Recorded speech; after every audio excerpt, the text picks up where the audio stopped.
Um oferecimento Sul-América Saúde Integral. Sua saúde física, emocional y financiera en armonía.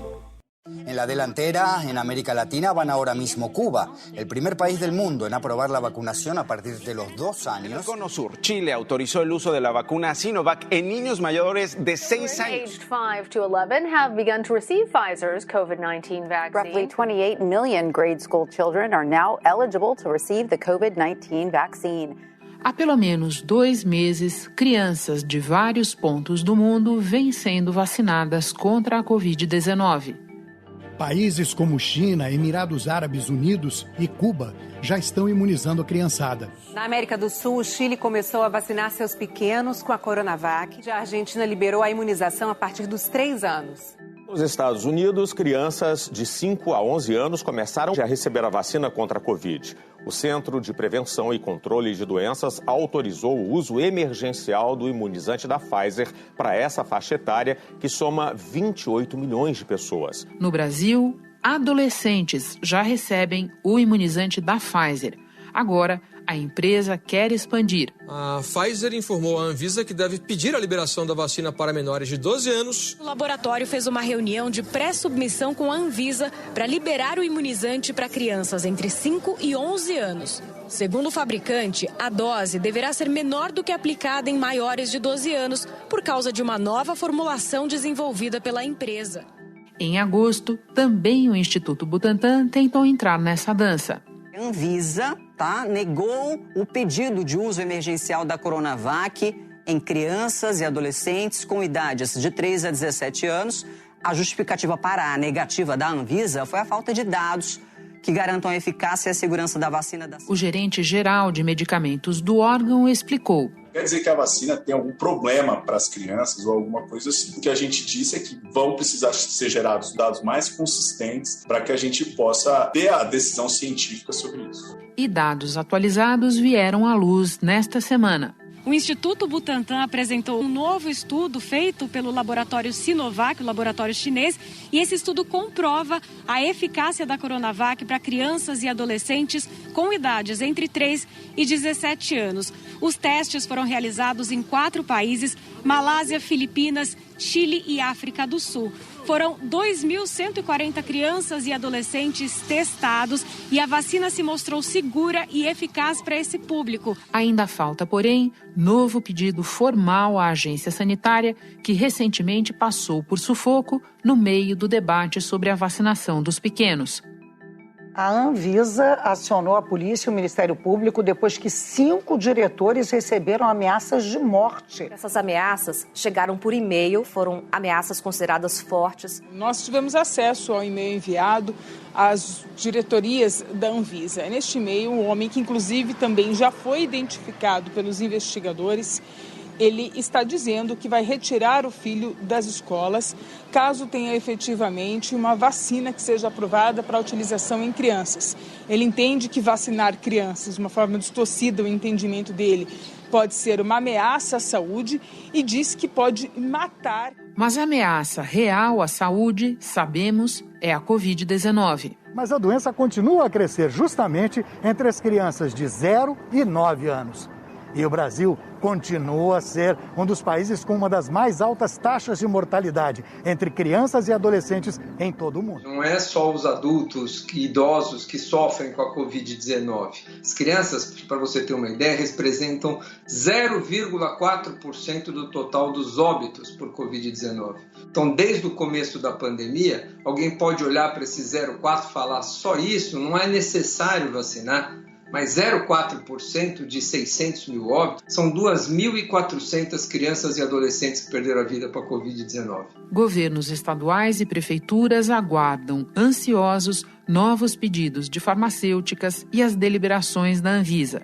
Quem não tem pressa nessa matéria, como de costume, é o governo federal. A gente está falando aqui dos indivíduos abaixo de 12 anos. Caso a agência reguladora aprove e ateste a segurança dessas vacinas para esse público-alvo, esse é o cenário que a gente utiliza para o planejamento de 2022. Da redação do G1, eu sou Renata Lopretti e o assunto hoje é a vacinação anti-Covid para crianças. O que diz a ciência que fatores levar em conta para liberar e qual o impacto potencial dessa nova etapa da imunização nos números gerais da pandemia. É o que eu vou conversar com o infectologista Marco Aurélio Safadi, presidente do Departamento de Infectologia da Sociedade Brasileira de Pediatria e professor da Faculdade de Ciências Médicas da Santa Casa. Quinta-feira, 11 de novembro. Marco, foram meses de campanha de vacinação no mundo até que alguns países começassem a imunizar as suas crianças. Pode dar largada explicando para nós por que a vacinação para os menores de 12 anos veio tão depois? Bom, Renata, acho que esse é um ponto importante, né, que leva em conta algumas priorizações. Então, é evidente que a pandemia ela traz um impacto muito mais relevante, muito mais significante para indivíduos adultos. As crianças tiveram, vamos dizer, durante a pandemia, uma expectativa muito menor de complicações, hospitalizações e mortes. Portanto, elas não foram colocadas como grupos prioritários assim que as vacinas foram autorizadas para uso. Esse é o primeiro ponto.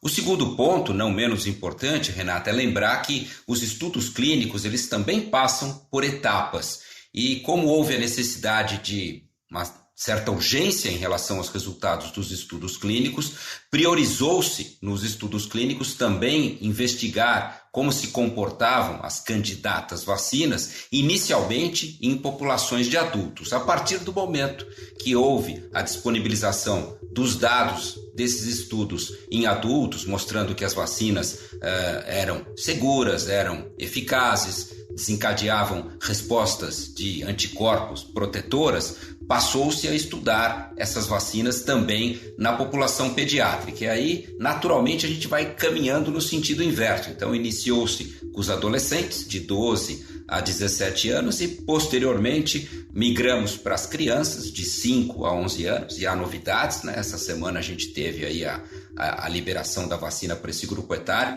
É coisa de segundos. E o braço da Zoe recebe a vacina que crianças do mundo todo esperam desde o começo da pandemia. É a segunda dose e, por enquanto, só um teste. A menina de 11 anos de Atlanta, nos Estados Unidos, é voluntária.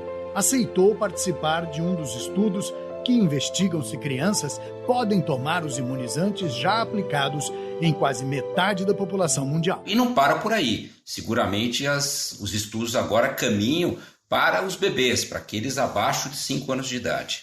Agora, ao autorizar a vacinação para crianças a partir dos 5 anos, a FDA, que é a agência americana correspondente à nossa Anvisa, concluiu que os benefícios superam os riscos potenciais.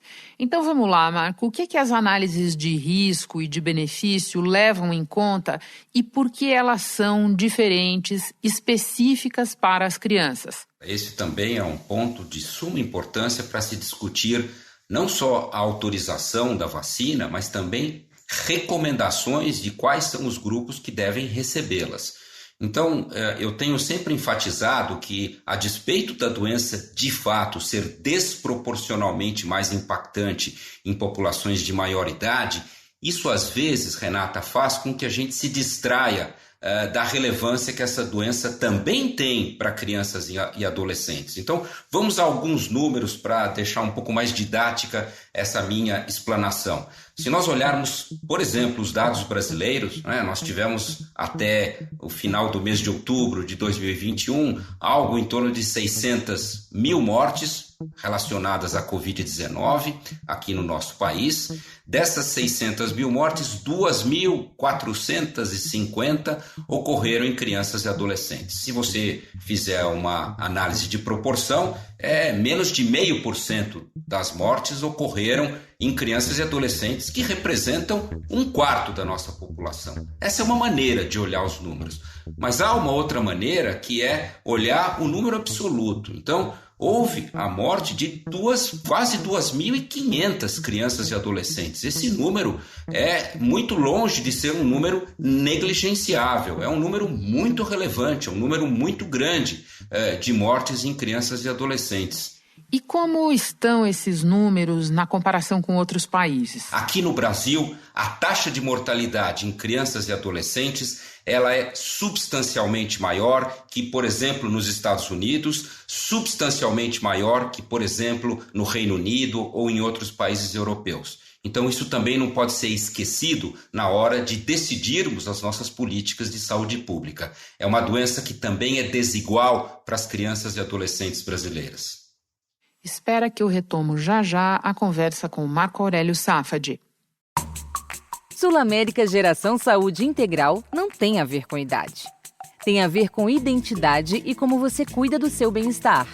Aliás, a sua saúde física, emocional e financeira estão em harmonia. Acesse sulamericasaudeintegral.com.br, faça o teste e descubra. É para quem é cliente e para quem não é. É para todo mundo. Marco, você acaba de nos explicar por que a gente precisa, sim, vacinar as crianças do ponto de vista do risco e do risco no Brasil, especificamente. Agora eu te peço que leve em consideração o momento atual da pandemia, a fotografia do momento. Por que é que, neste momento, você considera que eu sei ainda mais recomendável vacinar as crianças? As análises de risco-benefício têm que levar também em conta o momento epidemiológico, como a gente chama, o momento que expressa como está se comportando a doença no que diz respeito a taxas de transmissão, o número de casos, e evidentemente isso pode fazer com que haja uma mudança de recomendações. A média de casos é de 10.958 por dia, menos 9%, que indica a estabilidade. E a média de mortes, 254 por dia, é o 10º dia seguido de queda. A média de mortes está em alta em 6 estados, em estabilidade em 8 e em queda em 12 estados e no Distrito Federal. Hipoteticamente, num cenário em que a gente, por exemplo, tenha uma redução substancial no número de casos, né, e um cenário epidemiológico de pouco risco de doença, uma eventual instrumento de prevenção como uma vacina que tenha associada a ela um determinado risco de evento adverso, pode iniciar uma análise de risco-benefício que não seja tão favorável, mas não é o que temos no momento. Então, o que nós temos no momento com as vacinas atualmente disponíveis para uso em crianças e adolescentes sugerem que essas análises de risco-benefício são todas elas favoráveis à introdução das vacinas para esse grupo etário. Nos Estados Unidos, Renata, nesse momento, eles compararam qual que era a proporção dos casos de Covid-19 que eram reportados em crianças e adolescentes agora, no mês de outubro de 2021, comparado com o percentual de casos que eram atribuídos a crianças e adolescentes no início da pandemia. Então, no início da pandemia, lá, 4% dos casos ocorriam abaixo de 18 anos de idade. Nesse momento, eles têm taxas de 25% a 30% dos casos ocorrendo em crianças e adolescentes. Por que isso? Porque os adultos foram vacinados, os adultos eventualmente já se expuseram ao vírus, já se infectaram, criaram de certa forma uma imunidade. Agora, as crianças voltando às escolas, voltando às suas atividades habituais, elas passam a ser vulneráveis à transmissão do vírus, vulneráveis à infecção, porque não foram, vamos dizer, alvo ainda desses programas de vacinação. Por isso a gente entende importante estender a partir desse momento esse benefício também para os adolescentes, e a gente espera que em breve aqui no Brasil, a exemplo do que foi feito agora nos Estados Unidos, a gente possa estender isso também para crianças entre 5 e 11 anos de idade. Marco, você já detalhou riscos, especialmente no Brasil, você já detalhou a conveniência do momento. Agora fala um pouco para nós dos benefícios. O que é que os estudos disponíveis já dizem sobre os benefícios de vacinar as crianças? A gente tem, basicamente, nesse momento, Renata, no mundo, a autorização de uso das vacinas, a vacina de RNA mensageiro da Pfizer, que está sendo utilizada na Europa, nos Estados Unidos e aqui na América Latina para adolescentes. E agora, mais recentemente, em alguns países, ela vai ser também disponibilizada para crianças. O Uruguai tem 3,5 milhões de habitantes. O presidente Lacalle Pou, ele promete acelerar a vacinação e diz que a imunização dos adolescentes é fundamental para garantir a imunidade de rebanho no país. A expectativa com essa vacinação dessa faixa etária é de adiantar o retorno às salas de aula do ensino médio até o final de julho. As escolas primárias serão reabertas ainda este mês. Essa autorização foi pautada nos estudos que foram feitos e que mostraram que esta vacina, nesses estudos, ela ofereceu para crianças e adolescentes, primeiro, uma resposta de anticorpos super eficiente. Mais importante até, Renata, que a resposta de anticorpos verificada em adultos jovens. Quer dizer, os adolescentes responderam de forma até mais vigorosa, né, à vacina do que adultos jovens. Teve uma eficácia que foi a capacidade de prevenir a doença como um todo, em todas as suas formas, nesses estudos, em torno de 90% a 95%. Ou seja, essa foi a capacidade da vacina de proteger contra a Covid-19 nos estudos clínicos. E já há pelo menos 3 estudos de campo que avaliaram qual foi a efetividade, que é o termo que a gente usa para designar como a vacina se comportou no mundo real, quando aplicada em adolescentes, que são estudos de Israel e dos Estados Unidos e que ambos mostraram que a vacinação após 2 doses com essa vacina de RNA mensageiro foi cerca de 90% a 95% efetiva nos primeiros 2 a 3 meses que ela foi aplicada, no que diz respeito à capacidade de protegê-los contra a Covid-19. Marco, vamos seguir então no mundo real, como você diz. Você mencionava alguns países, deixa eu colocar aqui na roda que Chile, Argentina e Colômbia, para mencionar alguns vizinhos, tem o Equador também, estão usando vacinas de vírus inativado em crianças. Os Estados Unidos, outro tipo de exemplo, eles aprovaram Pfizer para as crianças por lá. Eu queria que você fizesse um pouco a diferenciação da experiência desses 2 tipos de vacinas com crianças. O que é que a gente já sabe sobre isso?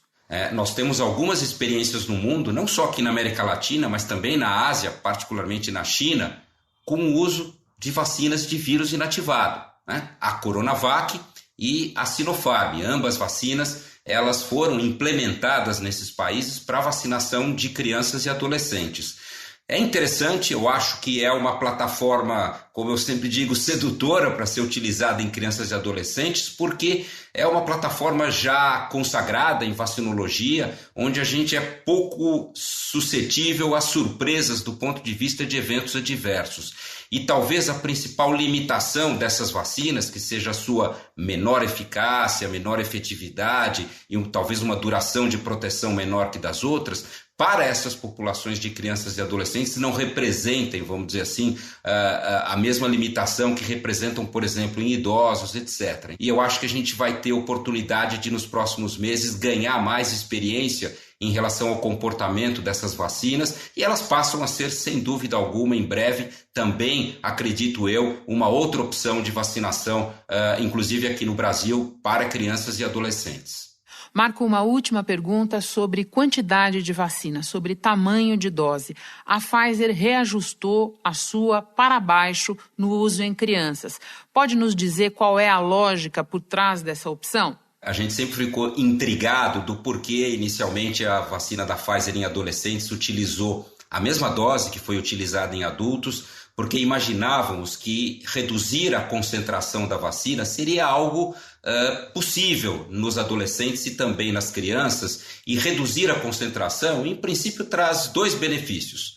Claro, desde que mantenha a capacidade de induzir uma resposta de anticorpos adequada, desde que não haja um prejuízo nessa resposta, ela, ao diminuir a concentração, você consegue otimizar a produção dessa vacina. E segundo, talvez com uma concentração menor da vacina, você tenha menos chance de eventos adversos. Então, acho essa estratégia algo que deve, sem dúvida, ser investigada. Como você citou, para crianças de 5 a 11 anos, a concentração da vacina da Pfizer é 1/3 daquela que é utilizada em adolescentes e adultos, e nos estudos que estão sendo feitos em crianças abaixo de 5 anos de idade, nos bebês, eles estão usando 1/10 da dose que é hoje oferecida para adultos e adolescentes.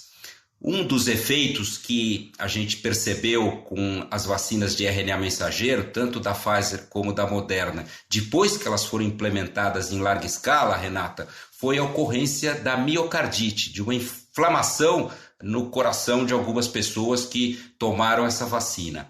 Numa incidência baixa, quer dizer, a gente verificou isso um número muito raro, o número de pessoas que apresentaram esse evento adverso. Esse evento adverso ele ocorre numa proporção também muito menos frequente do que a miocardite após a própria infecção pela Covid-19. A doença provoca miocardite e provoca com muito mais frequência que a vacina, mas é importante a gente estudar esses eventos adversos, compreendê-los na sua dinâmica e provavelmente oferecer uma concentração menor significaria provavelmente uma menor chance da ocorrência também desses eventos adversos. Então, entendo perfeitamente plausível e acho que é uma decisão correta de testar as vacinas nas crianças menores com menores concentrações. Marco, muito obrigada pelas explicações todas. É sempre muito esclarecedor te receber no assunto. Bom trabalho aí. Obrigado, Renata. Sempre um prazer estar com você. Muito obrigado.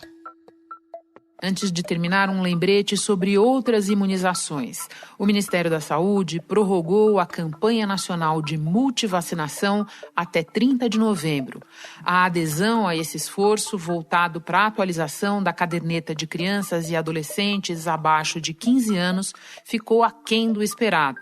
São 18 vacinas muito importantes que previnem contra doenças como sarampo, cachumba, rubéola, poliomielite e várias hepatites.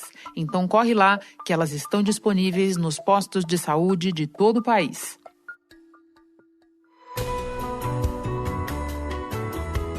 Este foi o Assunto Podcast Diário, disponível no G1, no Globoplay ou na sua plataforma de áudio preferida.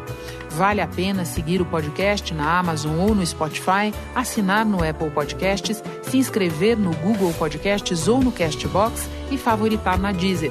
Assim você recebe uma notificação sempre que tiver novo episódio. Eu sou Renata Lopretti e fico por aqui. Até o próximo assunto.